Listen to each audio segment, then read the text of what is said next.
Technical debt is a metaphor for explaining phenomena that occur during software development. It was first mentioned by Ward Cunningham at a speech in 1995. He was trying to explain those things that happen when we, as software developers, don't do what we are supposed to do to produce quality software. The metaphor is rich in that it uses common, everyday economical terms to explain issues that occur during software development. These issues, which are usually intangible, are restricted to those of us who are versed in the software jargon. Through this metaphor, the problems within a software development project can be communicated to all stakeholders. In recent years, the metaphor has grown in popularity and adoption. However, it has outgrown its capacity to precisely explain software development phenomena. Consultants, practitioners, and researchers all have pushed the communicating powers of the metaphor to include issues with the meaning simply must be stretched. For instance, the metaphor is limited in that, in real life, the incurrence of debt requires two parties, the debt giver and the debt taker. In software, technical debt is incurred against an ideal, not tangible state. There is no second party that offers and accepts the technical debt.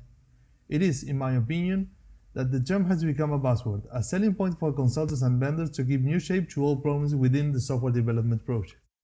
But even worse, the success of the metaphor has even had impact on academic research. In a recent study by a research group, we found a huge number of academic studies that mention the term, but make no significant contribution to the understanding of the metaphor for the software development realm. This is, sadly, the current state of research in software development.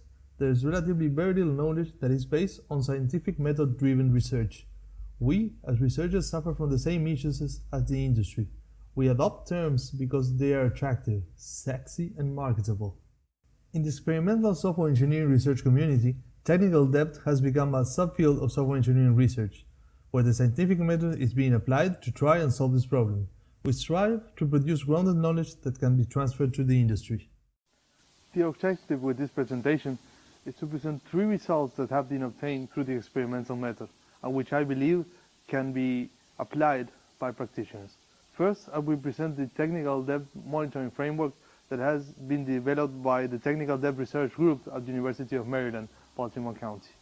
The framework has been applied at several project management activities in software development. I will then present results by Philip Nugent at the University of British Columbia. They designed a framework for making a trade-off architectural decisions, where the metric is used as a driving force. Finally, I will present results by our own research at the Universidad of Uruguay. We have used the metaphor for identifying improvement opportunities during Scrum retrospective of project management teams.